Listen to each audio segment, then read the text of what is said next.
We are right now in my hometown of Galway, Ireland. Actually, this is the first of the long takes that I film here, and we're in the gallery of the Galway Arts Centre. And we're going to be taking a look at one of the exhibitions that's here now. And I'm so pleased to be here with the artist of this exhibition. Jennifer, how are you? Hi, nice to meet you. Jennifer Cunningham, how's it going? So you are sort of the artist of this exhibition. How are you? Thanks very much for doing this, because I know that you're very busy and you've got a workshop later today. Yeah, it's going to be great crack. I've basically got about, say, 12 children coming in making little miniature utopian shoeboxes in different worlds and stuff. So it will be chaos, but kind of controlled chaos. So thanks very much for giving me a hand in with all of the bags and baggage and all the accoutrements that are required for art, you know? Oh yeah, that's the shot of all the stuff plus my bag actually that we just took. So it's a real pleasure to meet you. And just why don't we start off maybe a very simple question, an icebreaker question if you will. When did you hear the calling of arts? When did you know that this was what you wanted to do? Creativity and just arts was the way to go for you?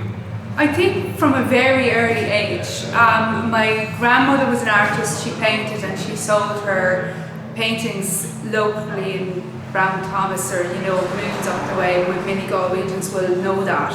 And she started giving me drawing tuition when I was 6.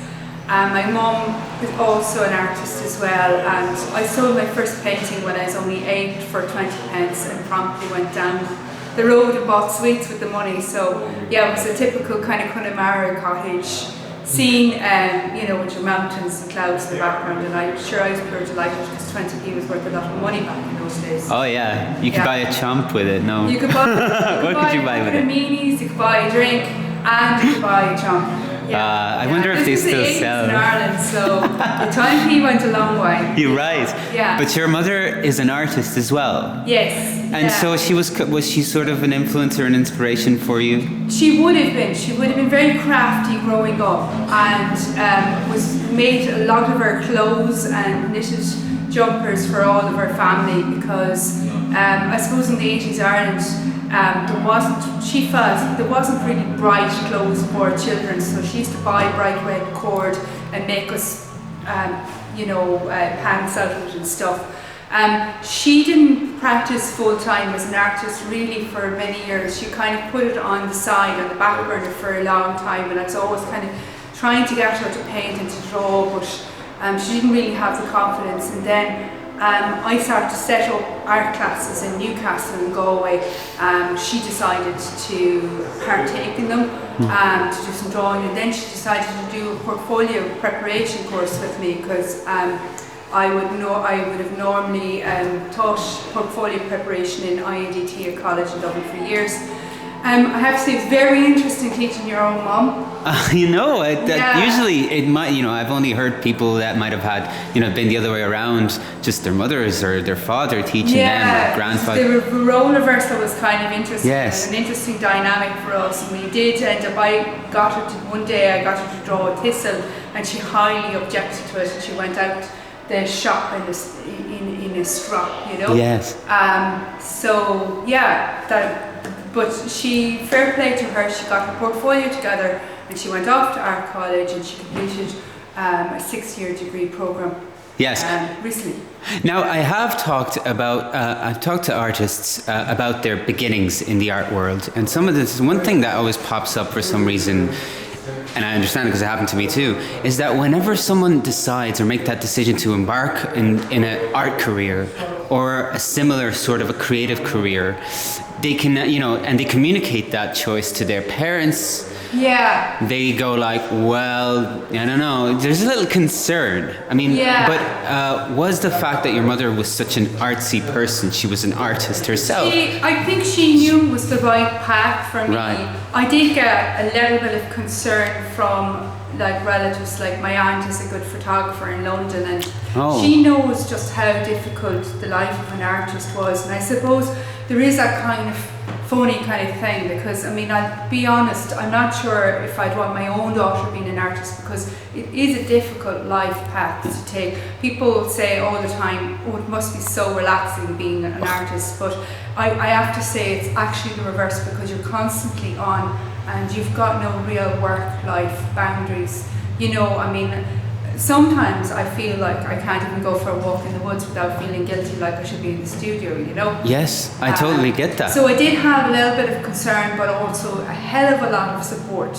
Yeah. Like my mom has been to all of my exhibitions, and my father, before he passed away, he was also very good at painting and drawing as well.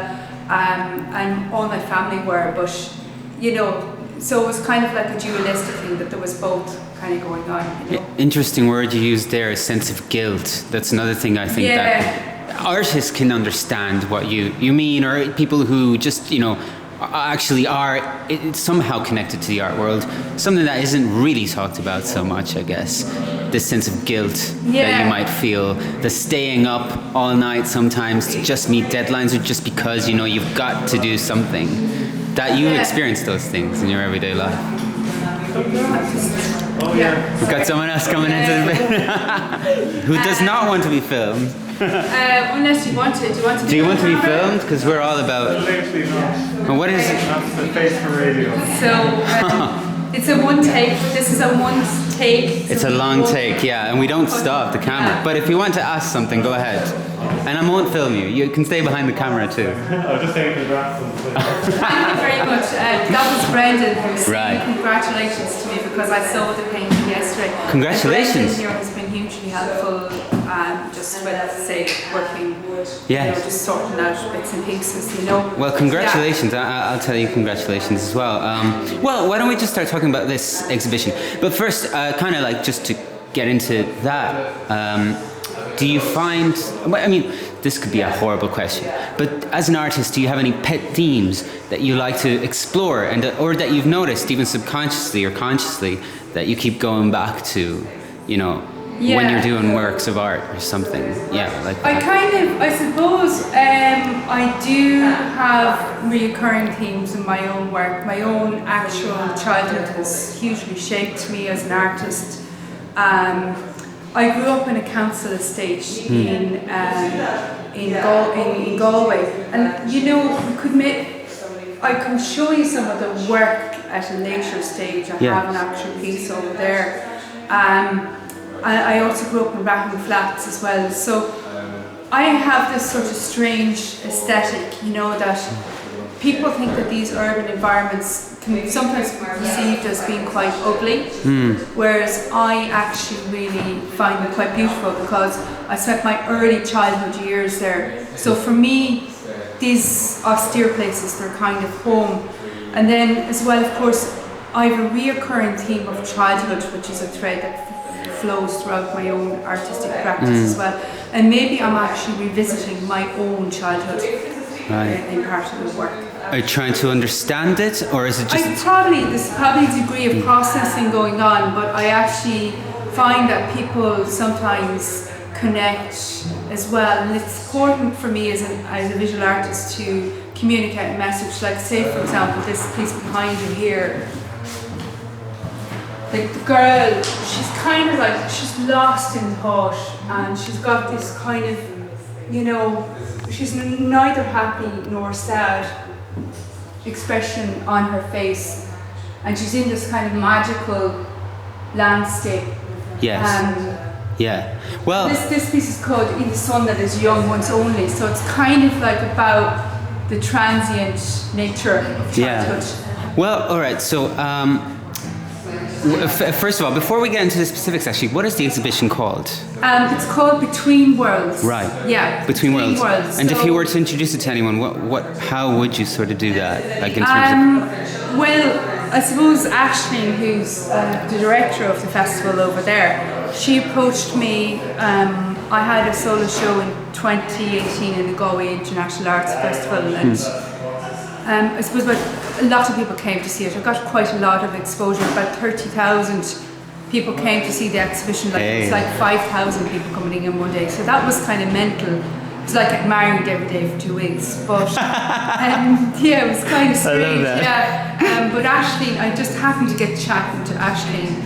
I thought she looked quite interesting, and just happened to talk to her work, and then realised later she was the director of Babro, and she approached me, and the theme that she gave me was the geography of the imagination.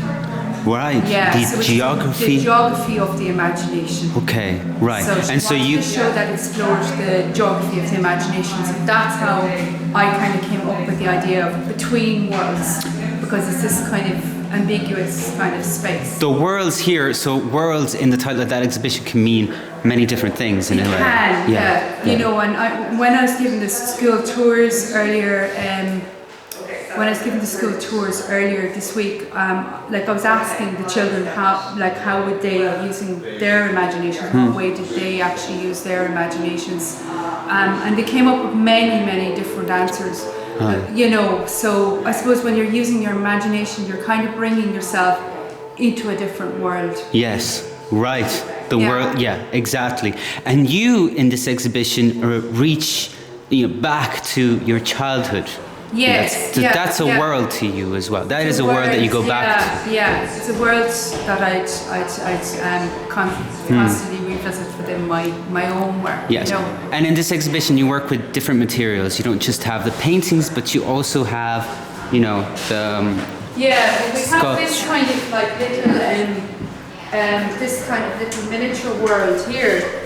This is a miniature world. It's a little miniature world. It's called. It's kind of like a little model of Drop City, and right. yeah, it's kind of a little bit more square, I have to confess, but it's an artwork. It's not designed to be played with, but it is designed to be touched. Oh. Yeah, so the children can come in here and they can play with the different elements. Apart from the cacti, the sign said do not touch the cacti. Yeah, you don't want to do that. Well, no, and I mean my daughter, my 5-year-old daughter was constantly touching them, and then at the opening she got a big prickle in her hand.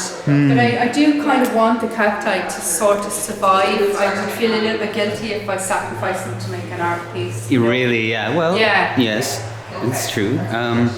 And there's a lot of different things here. There's plastic There's a few forks, different. There was some sort of spades and buckets. I might have some spare ones here. So the other thing is the key and Like little kind of shovels and things for the kids to play with. And the sand was a little bit damper. I'm probably going to give this a respray with a plant mister. That texture looks lovely on camera. It's actually lovely, and the children they do. It is quite like tactile, Yes, and children there's are something. drawn to kind of make these kind of marks, There's something that does recall childhood about sand. There is, and I just know from my own daughter that she loves kind of the sensory quality of playing kind of with sand. Yeah. She's constantly can't get her out and stuff. And it was important for me when I was making the exhibition to make work that's accessible for children. Yes. So it's not exactly designed to be played with, because it wouldn't be robust enough, because there's a couple of thousand children coming in, but it is designed to be touched. Interact with, Yeah, even so the children can touch and spin the big wheel, and they can play with the sand, just different bits, Now, is this big wheel, for example, what we talked about earlier, something that comes from a childhood memory? Yeah, well, I suppose it's just a physical object. I mean, Okay. I'm looking at the fairground. As that's another kind of constant theme. And like I suppose during the Galway International Arts Festival, I did have quite a few models on display, and the one that the children were drawn to was actually the big wheel. They all wanted to touch it, but unfortunately it was just made out of wood. So I decided for this one that I would make one that they can actually spin around. And what's it made with? So what's the material? Bits of metal, bits of metal that myself and my husband put together. My husband is a sculptor as well, so this really has been a family affair. He's helped me out a lot with different bits. This is a bike wheel we cut in half. We tried 2 different bike wheels. We tried one from China and one from Japan. And the one from Japan was much better because Well. the bearings in it. Like the two of us are very into mountain biking as well, and not all single track, you know. Interesting. And so your husband helped you actually put the materials together. Absolutely, yeah. He's Right. been hugely instrumental in me making this exhibition.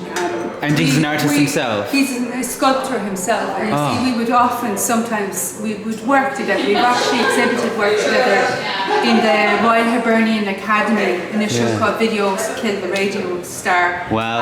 And like when he was doing his degree show, I was helping him shoot footage and edit bits, and he's often helped me with mine, and he's often this camera person for a lot of my visual stuff as well. So You work with film as well. yeah, Right. Yeah, so I work with So a there few is no different bounds types. really, yeah. Whatever you Yeah. have an idea and you try to understand what materials. Yeah. So what comes first? The chicken or the egg? The idea or the I material? suppose the idea comes first, but like I like playing around with like lots of film. Like I mean, I'd work with Super 8 footage as well, and that's kind of like interesting. I Very consider interesting. I consider film a sort of a sculptural material because of just its physical. Yeah. And this what I'm using now is something else, I think. Yeah. I mean, it's good too, but It's good too, but it's something very different. Yes. I mean, like sending your Super 8 reels off for processing and waiting to see like the real excitement in that. And like I was really like it's actually very difficult to get Super 8 film now, you know, Yeah. and it's quite expensive to get it processed. I found America is actually the best place. is it? Yeah, the lab in the Netherlands is very, very slow. It takes like 6 months. And Yeah. then the one in Berlin, Antec in Berlin, I think closed. Oh, did it? Yeah, yeah. I can't remember the one. They There was were one in excellent. Soho when I was still using film, but that was years ago. I was still in college then. They've stopped production of it now, and there's Yeah. only a very limited amount. So I have our fridge at home is stocked full of Super 8 film. Well, they're- Stockpiled, yeah. That's amazing, you know. I'd love to see it just have the visual thing. But it's interesting that we're talking about film. I took a little walk around to see sort of the exhibition before you came in, and I noticed that in the paintings there is a quality to it, and maybe we'll just look at that one that we were talking about there, where the paint seems to be, I don't know what word you would say, like it's just almost dripping, it's disappearing, it's decaying in a sense. And I'm using that word because it reminded me of, you know, when you see those films from long ago that need restoration. Yeah, And the yeah. colours are fading and almost disappearing. Well, you can see it really clearly in this one here, actually. This little guy. So, like, see the way I've kind of used washes at the edge of the piece Yes. to suggest, say, light leaking onto film. You know those kind of solar flares that you get with Super 8? Yes. And then, of course, it's physically scratched and sanded back as well. Yeah. And so were you thinking of that while you were painting? Absolutely, yeah. Yeah, And, that effect. even just down to my palette, you know, predominantly using these, you know, when you're picking up stuff on film. Like I was working on a theatre piece earlier this year, and I was using film as part of it. And we very much, when we're shooting and costuming the actors, everything was kind of teal or this kind of burnt orange, you know, stuff that would pick up beautifully on Super 8 film. Yeah, absolutely. You know, because there are certain colours that Super 8 film reacts really well to, but yeah, Really? it's this particular shade of red Super 8 actually really likes. So I mean, it would be kind of going on in my head when I'm Yes. in my own actual artwork as well. Yes, and nowadays, you know, what's interesting is that maybe future generations who are not familiar with Super 8 at all might think that it's just the Instagram effect, isn't that? Yeah, well, I'm only just started to be on Instagram, so I'm okay. not fully aware of those. Yeah, the filters, yeah. Do you embrace them? I don't embrace them actually. I try when. Like I know when I'm shooting with my own digital camera, it is interpreting reality. Yeah. And it has a specific Canon kind of palette that's Yes. quite recognisable. But I try not to. I try not to actually use the Instagram filters, because I don't think they're very unique. No, And it absolutely. feels kind of, it's not like it's actually lazy, but it feels kind of like generic. Yes. You know, I mean, myself and my Standardising friend everything. Elaine, like when we're discussing, like I was the visual designer for the piece, when we're discussing, say, the set and projecting and stuff, Yeah. it could have been very easily, we could have easily kind of faked a lot of the stuff digitally, but I think you can spot those effects very quickly, especially as the piece was actually an hour duration, you know.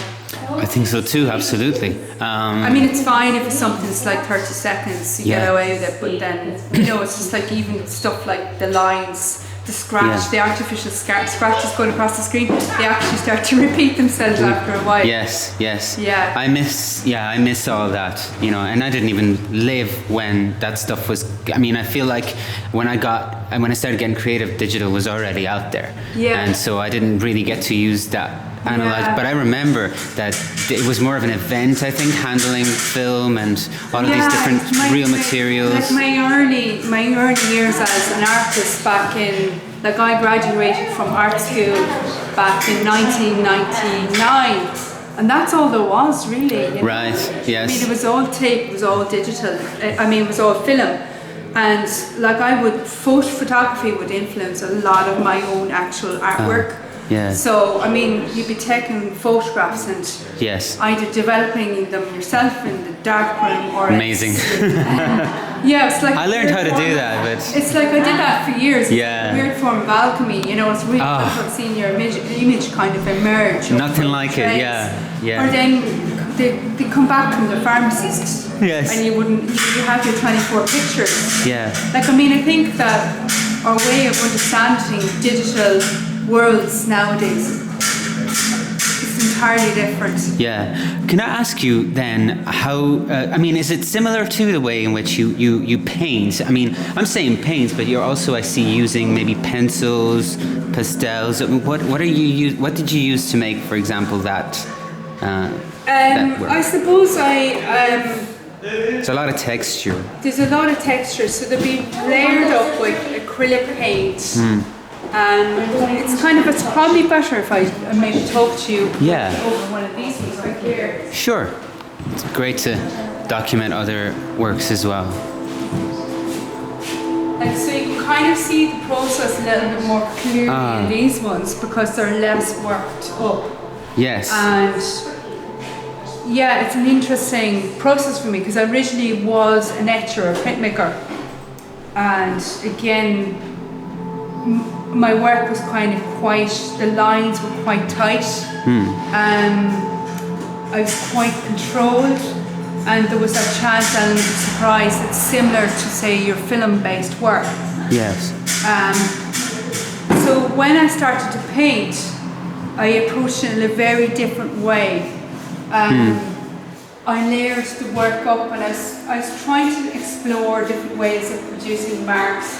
So I'd layer the paint on very thick printmaking paper, by chance, and then sand down areas back and layer more areas up.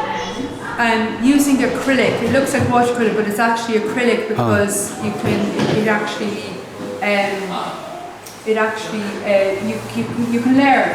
layer, and it was natural then element for me then to allow my daughter, when I was producing at random marks, it was a natural thing for me to actually allow her to draw Yes. on the work. She drew that. She drew Ah. quite a few of them, and what was astonishing for me is that she was actually very respectful. Say here.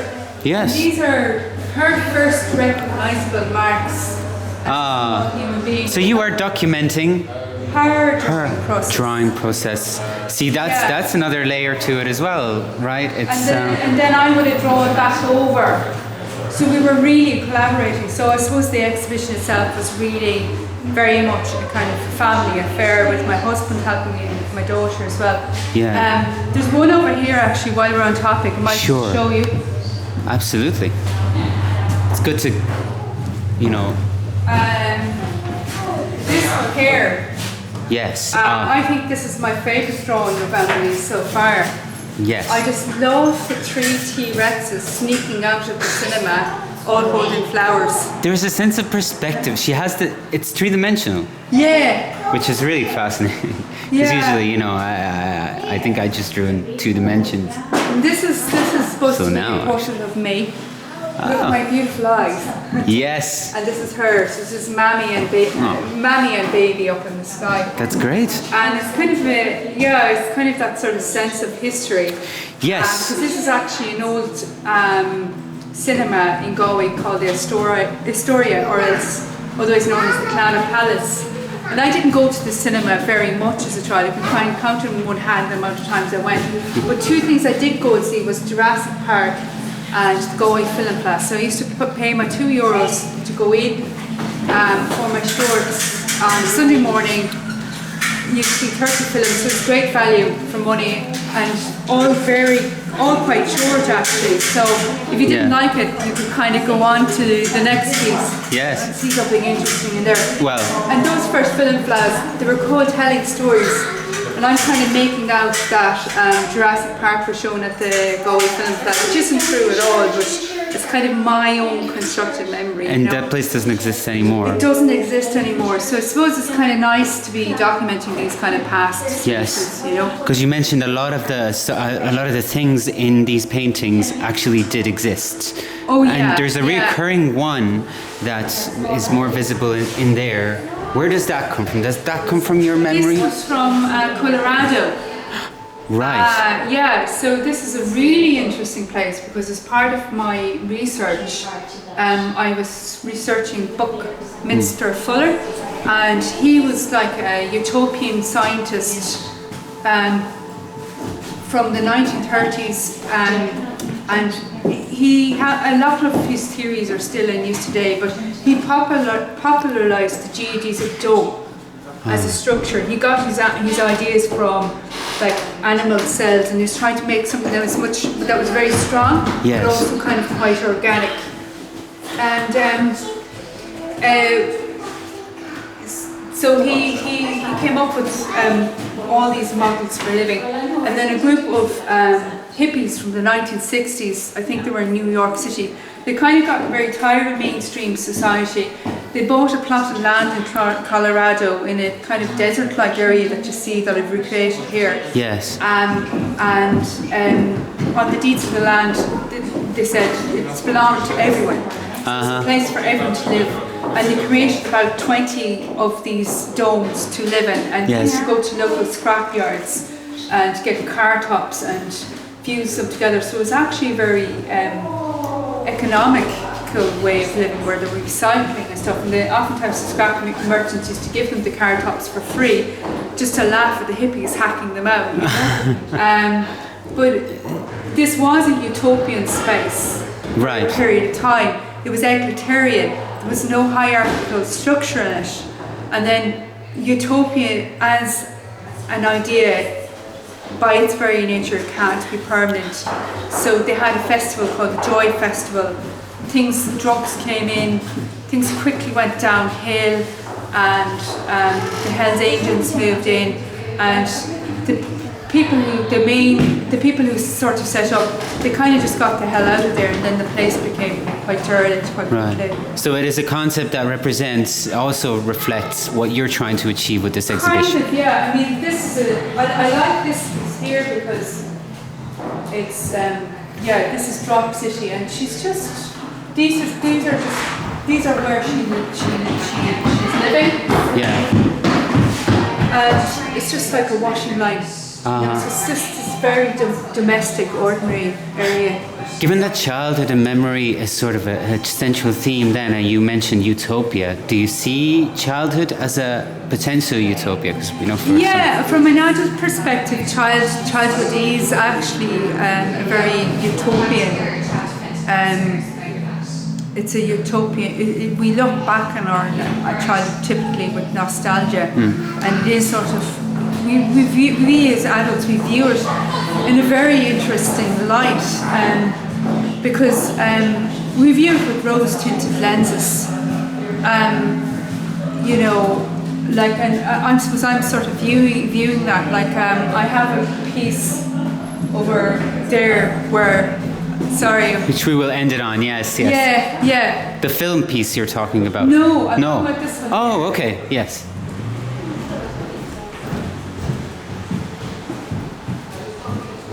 This kind of explains what I'm talking about visually. You know, this piece here is called I Wandered These Backfields as a Child with Gorse on High over Vale and Hill.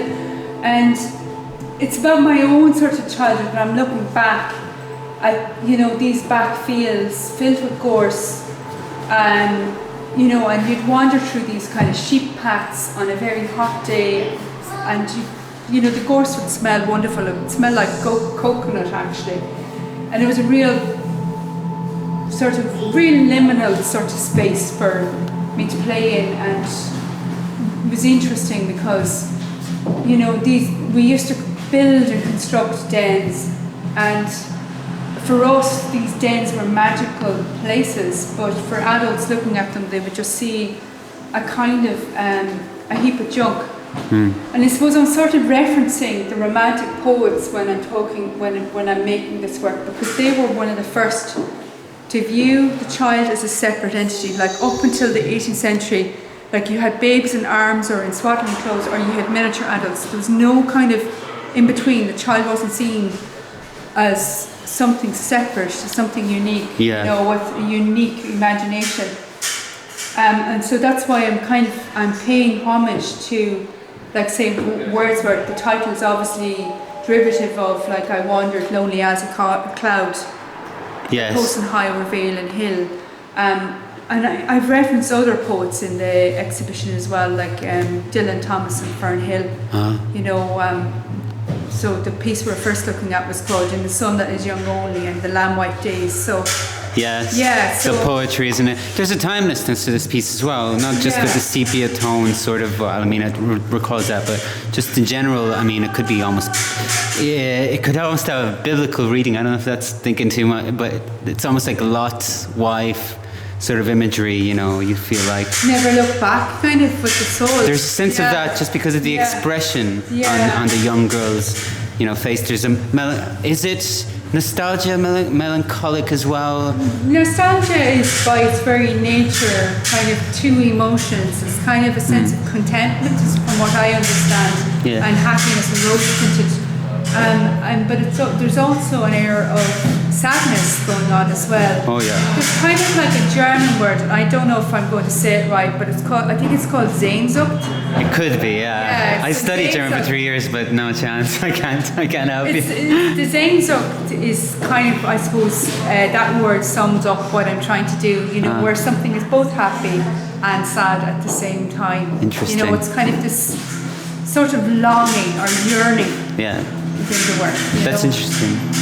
Why don't we end our chat with this final room? And we talked about, it's also about documenting the sound here, because here we see, again, this very fascinating shape. This is my GAD's den. This is a quilt, a genuine quilt from the 1960s. Right. And it's really beautifully handmade. All out of hexagons. Yes. And it's, you know, sort of forming part of that aesthetic. And you can see here the shapes of the dome are echoed in the actual video piece as well. The two inform each other. So I'm trying to provide a quiet den-like space for the children to go into. Yes. But also, when I was talking to the children during the week, the school children coming in, they said it almost felt like they were in the actual video piece, because you can see the shapes that I've used here in this geodesic den, they're actually echoed in the video. I think also you can sort of see it on the screen now. It's just the way in which that echoey sort of thing that you're talking about, that feeling does work, because you can see it here. Yeah. It's almost like it becomes an extension of real life. Yeah. Interesting. I hopped the wall into this place. This is in Berlin. It's in Teuselberg in Berlin. It's basically a former spy station between East and West Berlin. So after World War II, Berlin was basically flattened, and so they shipped all the rubble out here and created an artificial mountain which became a ski slope for a period of time. Yes. And then they actually built a spy station on top of this rubble because it was the highest point between East and West Berlin, the best place for picking up radio signals. The wires here, I think, would have picked up the radio signals quite well, because America and Britain wanted to know what was going on in the Eastern Bloc because it gave them an advantage, and that's why the video piece itself is called Panopticon, Right. which means all-seeing. Yes. You know. And you're probably also documenting things that are decaying. Yeah. I've never seen. It's kind of like a big part of my video work, actually. Right. Like, I found my time. I went there in 2013 on self-directed residency, and I found it very beneficial because I got a lot of material for different video pieces. I hopped into Spree Park and got chased by a big black dog, but then you have to suffer for your art, you know. Yeah, I'm very interested in exploring these derelict spaces because I think there's something very poignant about them. Yeah. We kind of think our place on Earth is kind of permanent, but when man is taken out of the equation, it's actually really remarkable how quickly places become run down and derelict. And a favourite theme of mine is, like, say, the derelict fairground, because that has all the kind of happy memories, but it's also quite a lonely place. Like, there's nothing more lonely than a fairground when the lights are off. Right. Yes. Well, it's fascinating. Obviously, I'm aware of time, and it's been fascinating talking with you, Jennifer. We've almost talked for 40 minutes. Oh, Can you believe that? Yeah. It's been fascinating, really. Great. It has. And so you're doing a workshop now. I just wanted to end it in there. Maybe we can just go back out into the light for it. You're going to be doing workshops now. Yeah. Education is integrated in the work that you do. Completely, yeah. So what is the workshop that you're going to be doing now? I'm doing make your own utopian space with children. So the children are going to be making their own utopian space. So Okay. we're going to be working with shoe boxes and ready-made materials. Right. The children will be making their own little microtopian. Are they the ones that we saw there on that side? So I did see these guys here. Yes. These are from my local Gael school. I was privileged to go in and conduct like a series of workshops. Yeah. And they're really quite beautiful. This one here is very special. This is Spittled Pear. Yeah. And he spent hours on this.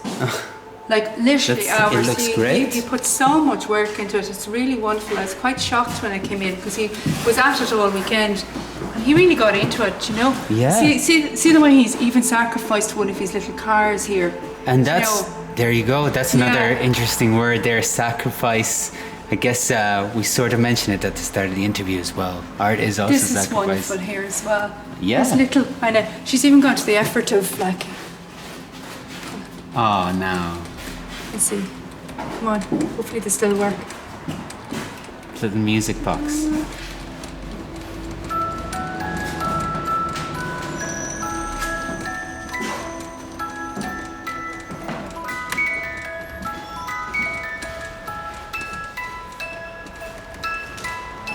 Wow. Yeah. Now, that's brilliant. This doesn't belong here. Somebody else put this here. Oh, interaction. Interaction. Again. Maybe I unwanted don't know interaction. how they got there. Well, it's missing its legs. Well, Yeah. Jennifer, thank you very much. Yeah, it's a pleasure talking to I'll you. let you get on with your day, but it was fascinating talking with you. And I wish you all the best. I wish you all the best. Now, bye-bye. Okay.